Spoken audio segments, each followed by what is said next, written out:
Hello friends, നിങ്ങൾക്കെല്ലാവർക്കും PSC ഐം അച്ചീവറിൻ്റെ ഇന്നത്തെ current affairs വീഡിയോയിലേക്ക് സ്വാഗതം. ഇന്നത്തെ കറണ്ട് അഫയേഴ്സ് എന്തൊക്കെയാണെന്ന് നോക്കാം.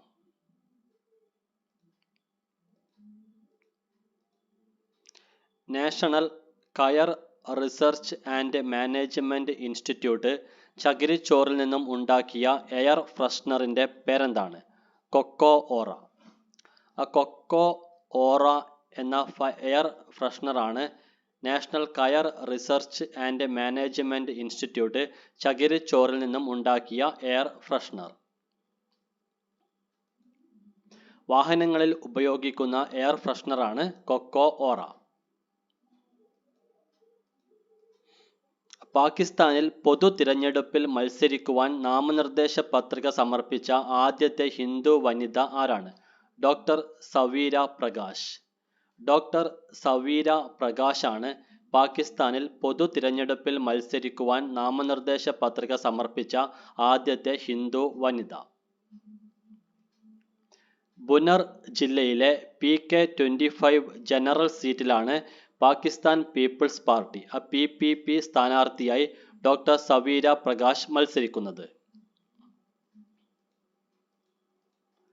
ഏത് അറബ് രാജ്യവുമായാണ് ഇന്ത്യ അസംസ്കൃത എണ്ണയ്ക്ക് രൂപയിൽ ഇടപാട് നടത്തിയത്? UAE. അറബ് രാജ്യമായ UAEയുമായിട്ടാണ് ഇന്ത്യ അസംസ്കൃത എണ്ണയ്ക്ക് രൂപയിൽ ഇടപാട് നടത്തിയത്. ഇന്ത്യ ആദ്യമായി അസംസ്കൃത എണ്ണയുടെ ഇടപാട് രൂപയിൽ നടത്തിയ രാജ്യം റഷ്യയാണ്.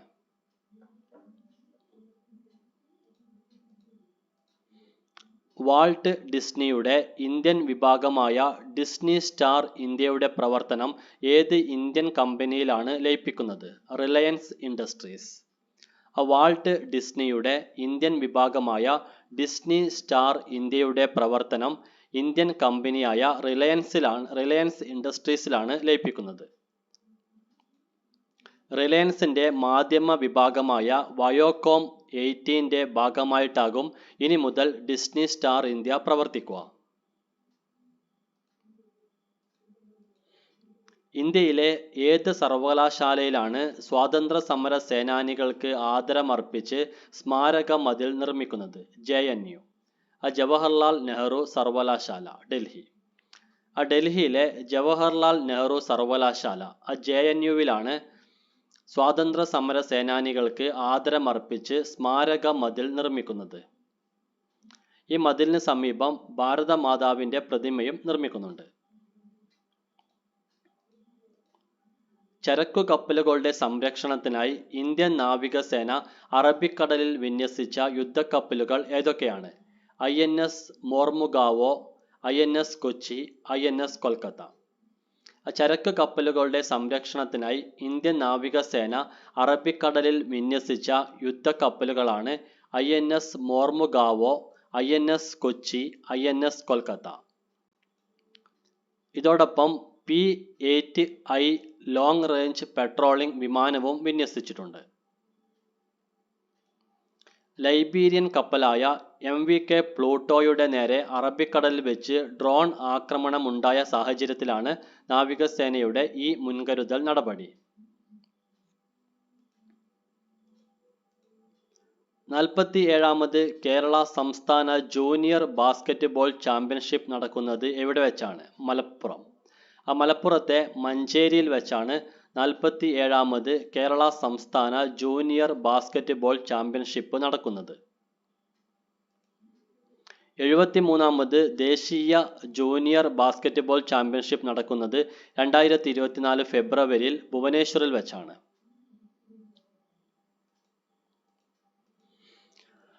നിരീക്ഷ സ്ത്രീ നാടകവേദിയുടെ 2ാമത് ദേശീയ സ്ത്രീ നാടകോത്സവം നടക്കുന്നത് എവിടെ വെച്ചാണ്? തിരുവനന്തപുരത്ത് വെച്ച്.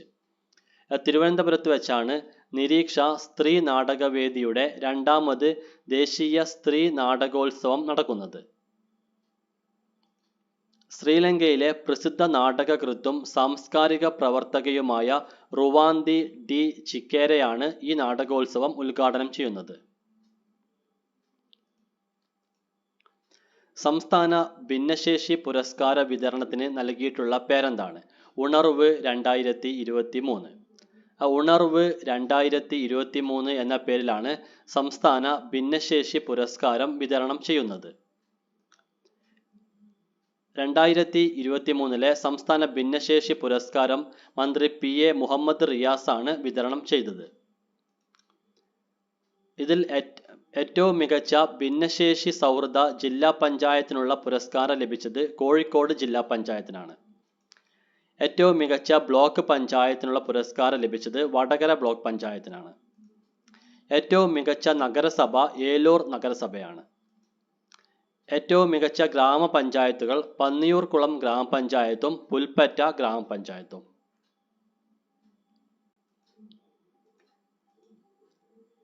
SSLC +2 വിദ്യാർത്ഥികൾക്കായി കണ്ണൂർ ജില്ലാ പഞ്ചായത്ത് തയ്യാറാക്കിയ പഠന സഹായിയുടെ പേരെന്താണ്? സ്മൈൽ പഠന സഹായി. SSLC +2 വിദ്യാർത്ഥികൾക്കായി കണ്ണൂർ ജില്ലാ പഞ്ചായത്ത് തയ്യാറാക്കിയ പഠന സഹായിയുടെ പേരാണ് സ്മൈൽ പഠന സഹായി.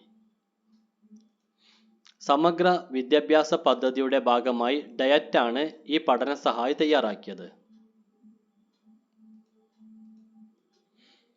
ഖേൽ രത്ന അർജുന അവാർഡുകൾ 2023 ഡിസംബറിൽ കേന്ദ്ര സർക്കാരിന് തിരികെ നൽകിയ ഗുസ്തി താരം ആരാണ്? വിനേഷ് ഫോഗട്ട്. ഗുസ്തി താരമായ വിനേഷ് ഫോഗട്ട് ആണ് ഖേൽ രത്ന അർജുന അവാർഡുകൾ 2023 ഡിസംബറിൽ കേന്ദ്ര സർക്കാരിന് തിരികെ നൽകിയത്. മറ്റൊരു ഗുസ്തി താരം സാക്ഷി മാലിക് ഗുസ്തിയിൽ നിന്നും വിരമിക്കുകയും ബജ്റംഗ് പുനിയ പത്മശ്രീ പുരസ്കാരം തെരുവിൽ ഉപേക്ഷിക്കുകയും ചെയ്തിരുന്നു. ഇപ്പോൾ വിനേഷ് ഫോഗട്ടും തനിക്ക് ലഭിച്ച ഖേൽ രത്ന അർജുന അവാർഡുകൾ കേന്ദ്ര സർക്കാരിന് തിരികെ ഏൽപ്പിച്ചിരിക്കുകയാണ്. ഗുസ്തി ഫെഡറേഷൻ തിരഞ്ഞെടുപ്പുമായി ബന്ധപ്പെട്ടുള്ള പ്രതിഷേധത്തിന്റെ ഭാഗമായാണ് കായിക താരങ്ങളുടെ ഈ നടപടി. പട്ടികവർഗ വിഭാഗത്തിൽപ്പെട്ട കുട്ടികളെ ക്ഷയരോഗ വിമുക്തരാക്കുന്നതിനായി പാലക്കാട് ജില്ലയിൽ ആരംഭിച്ച പദ്ധതിയുടെ പേരെന്താണ്? അക്ഷയ ജ്യോതി.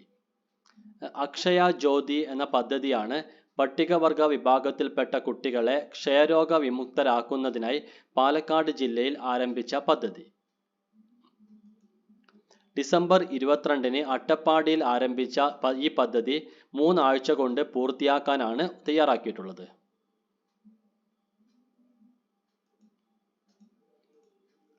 ഇന്ത്യയുടെ വടക്ക് കിഴക്കൻ സംസ്ഥാനങ്ങളുടെ വികസനത്തിനായി കേന്ദ്ര സർക്കാർ നടപ്പാക്കുന്ന പദ്ധതിയുടെ പേരെന്താണ്? PM ഡിവൈൻ പദ്ധതി. ഇന്ത്യയുടെ വടക്ക് കിഴക്കൻ സംസ്ഥാനങ്ങളുടെ വികസനത്തിനായി കേന്ദ്ര സർക്കാർ നടപ്പാക്കുന്ന പദ്ധതിയുടെ പേരാണ് PM ഡിവൈൻ പദ്ധതി. Prime ministers development initiative four north east region എന്നതാണ് PM ഡിവൈൻ പദ്ധതിയുടെ പൂർണ്ണ രൂപം.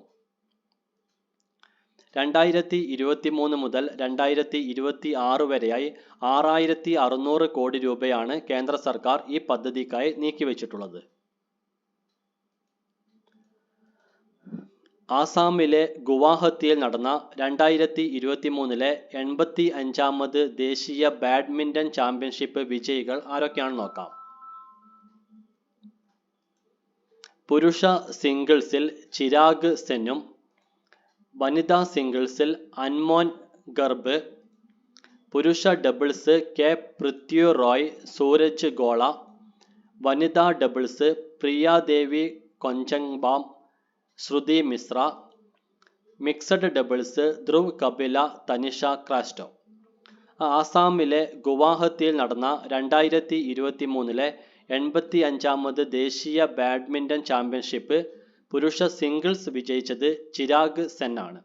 വനിതാ സിംഗിൾസിലെ വിജയി അൻമോൽ ഗർബ് ആണ്. പുരുഷ ഡബിൾസിലെ വിജയികൾ K പൃഥ്വി റോയും സൂരജ് ഗോളയുമാണ്.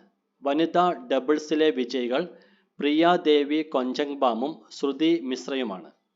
മിക്സഡ് ഡബിൾസിലെ വിജയികൾ ധ്രുവ് കപില തനിഷ ക്രാസ്റ്റോ സഖ്യമാണ്.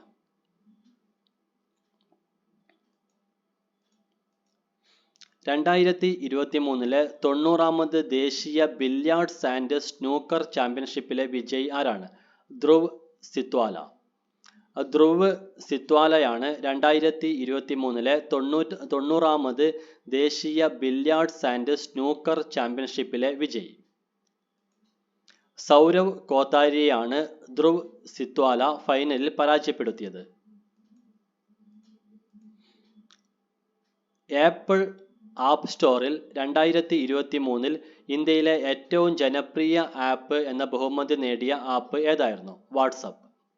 വാട്സപ്പ് ആപ്പാണ് ആപ്പിൾ ആപ്പ് സ്റ്റോറിൽ 2023 ഇന്ത്യയിലെ ഏറ്റവും ജനപ്രിയ ആപ്പ് എന്ന ബഹുമതി കരസ്ഥമാക്കിയത്. ഇന്ത്യക്കാരായ തൊഴിലാളികളെയും വിദ്യാർത്ഥികളെയും സുരക്ഷിതമായി വിദേശത്ത് കുടിയേറുവാൻ സഹായിക്കുന്നതിനായി തയ്യാറാക്കിയ പദ്ധതിയുടെ പേരെന്താണ്? പ്രൊജക്റ്റ് പ്രയാസ്. പ്രൊജക്റ്റ് പ്രയാസ് എന്ന പദ്ധതിയാണ് ഇന്ത്യക്കാരായ തൊഴിലാളികളെയും വിദ്യാർത്ഥികളെയും സുരക്ഷിതമായി വിദേശത്ത് കുടിയേറുവാൻ സഹായിക്കുന്നതിനായി തയ്യാറാക്കിയ പദ്ധതി. ഐക്യരാഷ്ട്രസഭയുടെ international organisation for migration IOM ആണ് ഈ പദ്ധതി നടപ്പിലാക്കുന്നത്. Promoting regular and assisted migration four youth and skilled professionals എന്നതാണ് പ്രയാസിന്റെ പൂർണ്ണ രൂപം.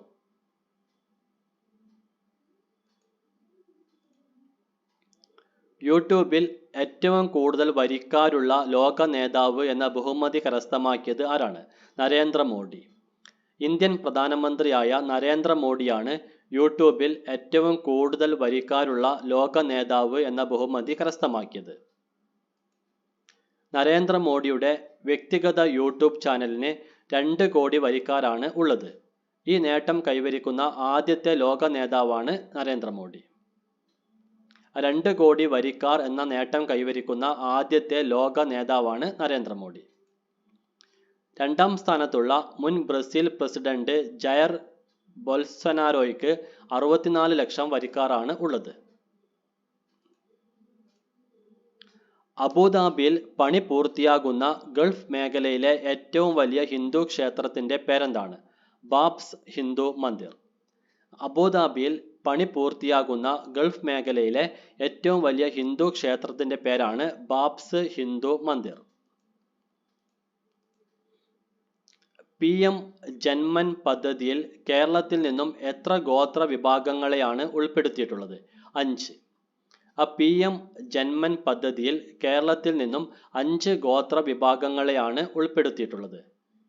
കൊറഗ, കാട്ടുനായ്ക്ക, ചോലനായ്ക്ക, കുറുമ്പർ, കാഡർ എന്നിവയാണ് ആ 5 വിഭാഗങ്ങൾ. പ്രത്യേക ദുർബല ഗോത്ര വിഭാഗത്തിന്റെ അടിസ്ഥാന സൗകര്യ വികസനത്തിനായി കേന്ദ്ര സർക്കാർ പ്രഖ്യാപിച്ച പദ്ധതിയാണ് PM ജന്മൻ പദ്ധതി. പ്രധാനമന്ത്രി ജൻജതി ആദിവാസി ന്യായ മഹാ അഭിയാൻ എന്നതാണ് PM ജന്മന്റെ പൂർണ്ണ രൂപം.